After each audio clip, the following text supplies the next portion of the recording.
This is Community Pulse 100.4 FM. Khadijah AS, your host, keeping you company till 12 o'clock today. But looking at the time, we're already in the third and final hour of today's edition. Of course, it's Wednesday, and so we turn our attention to matters pertaining to social justice. Today is no different, and so for all of you who's been following this series, we entered the season of Asiyah, and which uh, um, as we entered the season, the year of 2023, and we did so with the following topics: spilled archives, the storms, and the storms outside. Then we explored the storms inside our lives with the issue of narcissism as our guest, of course, labeled or themed that particular week, the N word, maaf about that. Last week, we continued to keep calm and carry on until we find this week's topic, the best and the worst of us. To explore this further and to tell us exactly what she means with all of these provocative themes, we have researcher for the Maternalist Quartet, student of Hifz and Quran, head of marketing in the health industry, Sister Lilla. Assalamu alaikum, Sister Lilla, and welcome. Walaikum salam wa rahmatullahi wa barakatuh. Alhamdulillah, yourself? Alhamdulillah, Alhamdulillah.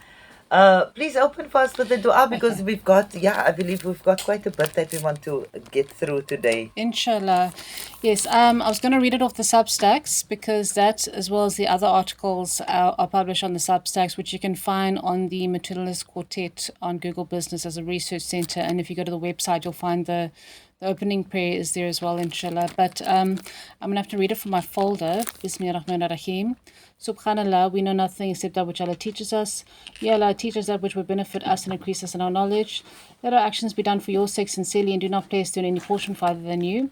Indeed, we ask you for your love and the love of those who love you and the love of all those actions that will lead us to your love.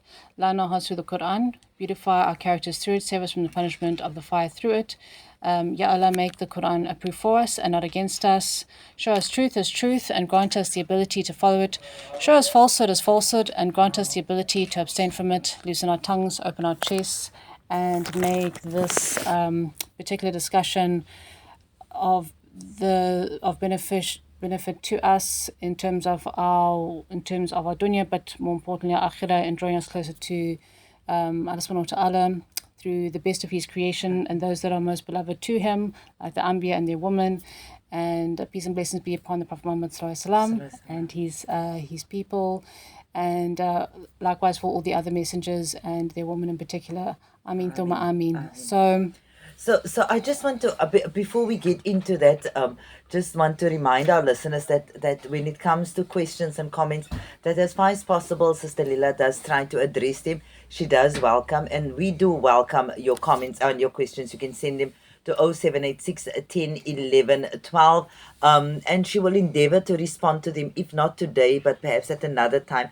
But it's also important for us, in light of the research and in light of the direction that the research is taking, that we, as far as possible, try to frame questions within that, and perhaps questions that can add value in some way or the other to the research that as it's been put out there. And so, in light of this, one of our listeners asked the question last week, since a part of this, well, all of this research, when we look at these women, it's located within the broader research that Sister Lila is doing, and that's the Maternalist Quartet. And of course, you will expound more around this, Sister Lila. Now, so the question was posed: when we speak about maternalism, or when we speak about the idea of maternalist, what exactly does this refer to? And Sister Lila has kindly indulged us, to respond to this today. Yeah, I'm going to respond to that properly. We had a whole segment. Do you remember we did a whole discussion called, I think it was called the Maternal Heavens, and the whole discussion was about maternalism, and it was going deep into the details of history. But I'm going to give like a very basic summary and why that terminology is used regarding this particular research and the theme relating around the best of women. And it also, alhamdulillah, it also bridges very nicely into the theme of this week's discussion, the best of us and the worst of us. So what is a maternalist? And I'm going to read the online response verbatim. So to quote, maternalism is the public expression of domestic values associated with motherhood. It centers on the language of motherhood to justify a woman's political activities and actions and validates states or public policies. Maternalism is an extension of, quote, empowered motherhood.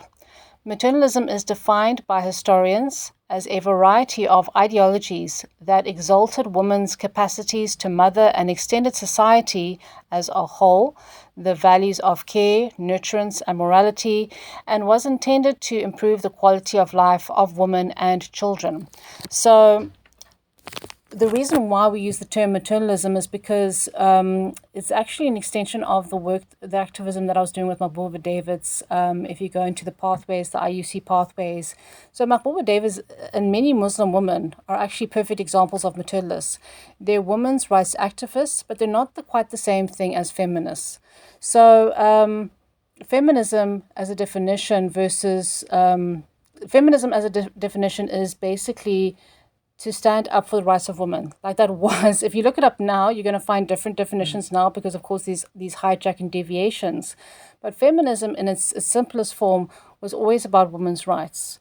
And every Muslim, therefore, should be concerned with women's rights because every Muslim should be concerned with everyone's rights. We should be concerned with children's rights, animals' rights, women's rights, all human rights, the earth's rights, the rights of all of others, Allah subhanahu wa ta'ala's living creatures. Therefore, technically, we should all be feminists.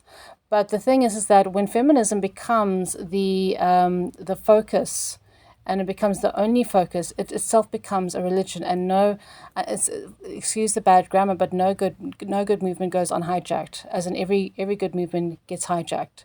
So feminism, like many movements, it has been hijacked. It's been taken in a very strange direction. It's deviated in a lot of ways, and it's become problematic for our religious beliefs. It's become incompatible with many other issues, and so for example with abortion, there's the issue of the woman's rights versus the child's rights. The way, for example, some women have used or twisted feminism to manipulate men or to kind of create these witch hunts, which inshallah I actually would like to speak about more next week, because this week was supposed to be the ripped shirt. But I wanted to have a broader discussion first about narcissism versus the maternal aspects of humanity, especially women, before we kind of narrow down to that specific issue with female narcissism on the rise, especially in light of social media. So, feminism, like many things, it's also become, like some women have become incredibly narcissistic about it and self-centered about it, and it's become an abusive thing. Maternalism historically was always a constructive movement. The maternalists gave us home economics, sanitation. They've helped communities thrive. They've pulled women out of, historically, women have been pulled out of very dodgy and unsanitary situations and being pulled into a family unit. So the security has been created. So maternalism is connected to the nuclear family, the family unit, these traditional values of, men being men, women being women. And but at the end of the day, people want to grow, women want to grow. So you find with the maternalism movement, it's women who wanted to grow. They wanted to grow in science, they wanted to grow in business, they wanted to grow in the community work, they wanted to grow in religion and spirituality, but they also wanted to be, they didn't want to compete with men, they didn't want to be like men. And so there is this contradiction with this, quote, modern feminism, that to be equal to man, you have to be the same as man. But then the reason why that's problematic is that with that logic, you're saying that men are superior because you're trying to be like them. And if they're not superior, then you don't need to be like them. If you already are equal to man, then you don't need to try and be like a man. Does that make sense? So there's a weird kind of twisted, illogical rationale with trying to compete with men, trying to be like men, or trying to prove that we're just as good as them in whatever way. But it's like, if you're already equal in your value, then you don't need to compete with anybody or try to prove anything, because already you are enough with what you, just your existence and what you bring to the table as a woman. And just simple things like the fact that you're cooking, you're cleaning, not to say that you can't do other things, you can, but that is our value. Those traditional roles are value. And so we find ourselves in a growing materialist, superficial society, devaluing these things, these traditional roles, men working to support their families, women working at home to take care of their children.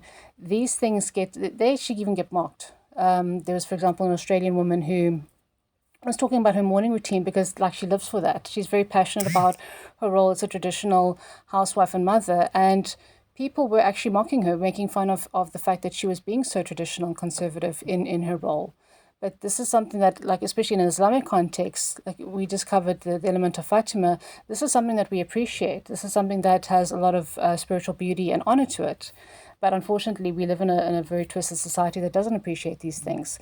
What gets rewarded and celebrated is women taking selfies and showing off their, aspects of themselves that, quite frankly, are not the world's business.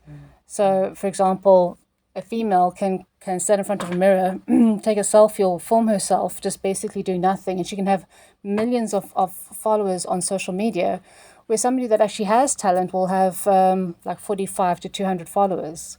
So we're seeing that more and more, that basically we live in a world that rewards vanity and narcissism and doesn't appreciate actual service and sacrifice from people.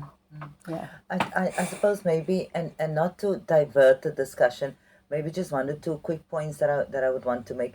So you're absolutely right that there's many different expressions it, of feminism. I think there's a scholar, and a name just for the second escapes me, a very well-known feminist scholar that speaks about it. So when you problematize the idea around setting men essentially as the bar and saying we want to be as good, so not that, absolutely not that, because I think that's the broader perception. The idea is as humane, treat us as human beings, as complete human beings in our entirety. That's it. Don't set the bar or the comparison with a male person. It should be about a woman and for what a woman can contribute, and her humaneness, her humanity. That's the first part. And so again, feminism, yes, is often conflated with the idea of recognize women as or in relation to men. And so that of course negating that idea, because that's not what it actually is. That's the one thing. The other thing I want to point out, so when it comes to maternalism, and I suppose one of the critiques of this ideology is, what about women, the many women that do not have children, or they do not, when it comes to maternalism, this type of empowered motherhood, that is what's foregrounded. So women are framed through that lens. Women are framed as mothers, as nurturers, as the compassionate beings, etc., etc. And so while physiologically their bodies are able to deliver baby, not all women choose to do so, or for some other reason cannot do so. And so in the absence of that, what are they? What are they then? No, we're still a maternal being. And so there's a spiritual aspect of motherhood. Exactly. And so because the requirement is that a male be present in their life for them to produce a child, that again negates the existence unless it's in relation to a man. So I suppose that would have been one of the critiques associated. I've got the list of the 4 women here. If you look at Asiyah AS, as like when we think of her superficially, we think of her as an activist, like the mama bear activist that protects the baby and stands up to Firaun. And she's an example also of somebody who can be maternal. So we can be maternal to children that are not our biological children. So she's a beautiful example of that. Then we have Maryam AS.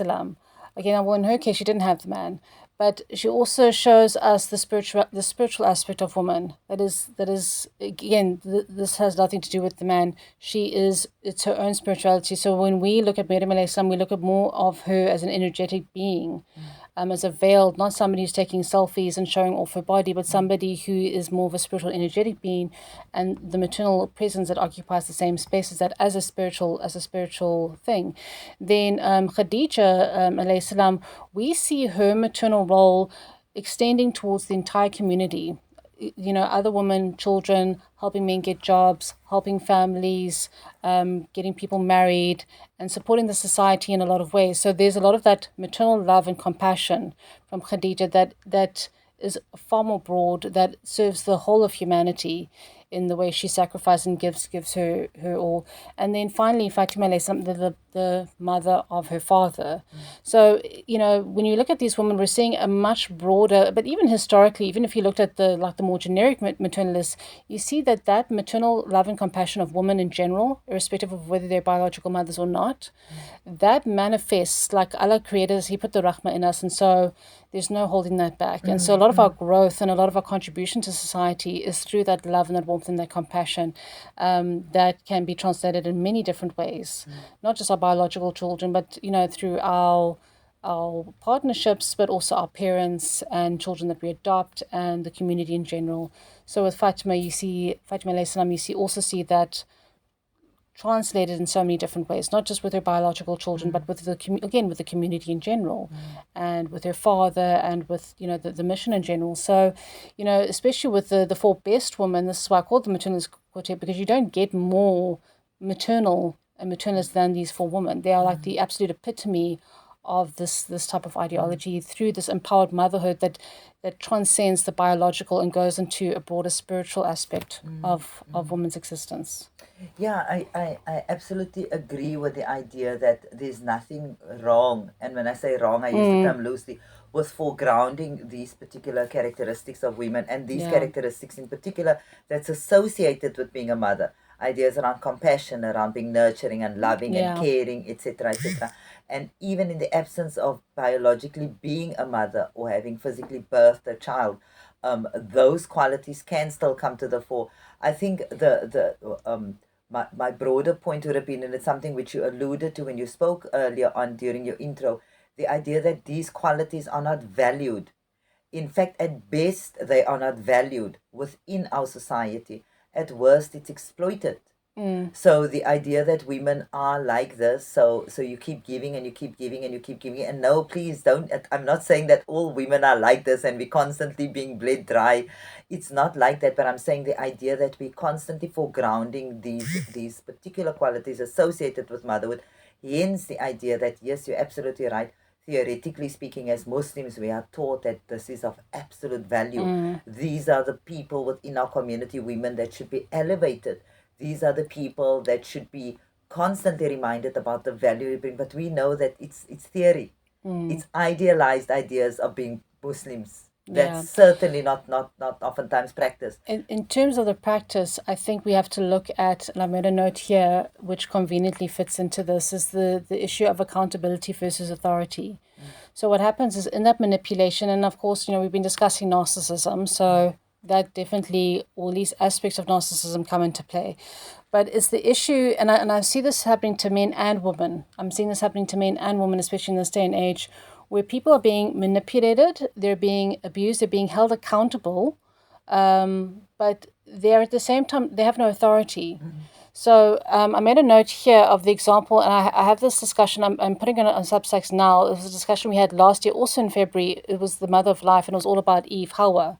And how, if you go into the Wikipedia about Eve, if you look up Eve in the Wikipedia or Hawa, you'll see like the defamation against her is just, because like I said, no good movement goes unhijacked, and there's always this attack, whether it's a racial, whether it's gender-based, there's always an attack on humanity. And so the way Shaitan attacks man, he'll attack those closest to him, and attacking women is another form of attacking humanity. So that manipulation, that control is also part of it, or part of that narcissism. And so, for example, the traditional critique or pre-Islamic critique that I think has also creeped into the community as well is that, for example, Hawa, aka Eve, she betrayed her husband. And I'm like going, okay, but with who? You understand? She's betrayed her husband. Yes. And then also there's Who was around? Who was around. And then another thing is that, like, okay, well, she led her husband. So basically, now you can go to the Wikipedia. This is all very mainstream about how the councils of churches had this discussion about how women cannot be considered equal to men because they're inferior and they're inadequate and they're defective. Basically, this is the language that was used. But I'm like, okay, but now how is it that the female is so inadequate and defective, yet she was able to manipulate and control man? So you're afraid that woman's going to manipulate and control you, but yet she's inferior and she's more defective and more inadequate than yourself. That's a contradiction, because all prejudice is based on contradiction. You understand? So it's like, well, if she's defective, but then what is man if she's fooling man? Yes. Then who's the greater fool if the fool is fooling you? You understand? So it's these contradictions in this misogyny and this type of abusiveness or prejudice. And you'll find, like, even with racism and all forms of prejudice, you'll find these contradictions. It's basically a total lack of accountability, where you are so determined and so subjective in pushing the narrative that you're not even looking at the logic. You're not even looking if it makes sense. So I find that, look, the balance comes from a practical point of view is when women, this is why it's called, quote, empowered womanhood. It means that you assert your authority according to your accountability. And therefore, you establish that balance for yourself, you see. Instead of taking the full accountability, like I'm a defective, but yet I'm still responsible for everything. If I'm responsible for everything, then I'm not defective. You understand? Then that means I have a say. That means I have a vote. That means that I get to call the choice, shots yes, because of you course. basically just made me the leader. So there has to be that balance, that negotiation of, well, if I'm accountable for this much, therefore I'm authoritative by this much. If I have 50% accountability, then I have 50% authority. If I have 10% accountability, then I have 10% authority. And likewise with the men, because I'm also noticing with males, there's a lot of accountability being pushed on males, but again, their authority just goes out the window as well. So there's a lot of, like, I window think both dressing. everybody's having that problem at the moment where everyone's being held accountable, or sometimes the flip of that where you're not being held accountable at all. You have this authority, you get to say and do whatever you want, but you're never responsible for the outcomes or the consequences. So that's the flip of that. So there has to be that balance between accountability and authority, and that's where it starts to work in practice. And of course, we then have to set our boundaries. Like that's why we've been discussing narcissism, so we can have that awareness, even though it's not about labeling people and getting them stuck in that box. The person could be going through a phase, for all we know. I mean, I personally have seen people change. I've seen people behave that way, and then years later you find that they're different because people do change. But in the interim, you do have to set your boundaries because you have to protect yourself because you're on a mission for Allah subhanahu wa ta'ala. You aim big and you let smaller things fall into place. And so in terms of the practical side of it, you set the boundaries accordingly, inshallah. Yeah. So on that note, I know this is something, a discussion or a sort of context that needed to be outlined before we proceed then with today's topic, which is about the best and the worst of us. So Sister Lila, shall we break now and then you continue after that? You're listening to Community Pulse 100.4 FM. Sister Lilla in studio with us, of course, and addressing today's theme, which is the best and the worst of us. But before that, Sister Lilla was just outlining the research and I suppose why you use these particular terms and what it's supposed to indicate and what it's supposed to stand for. We do invite those comments and questions. Sister Lilla will endeavor to answer if possible. You can send them through to 0786 10 11 12. Do stay tuned. We'll be back just now.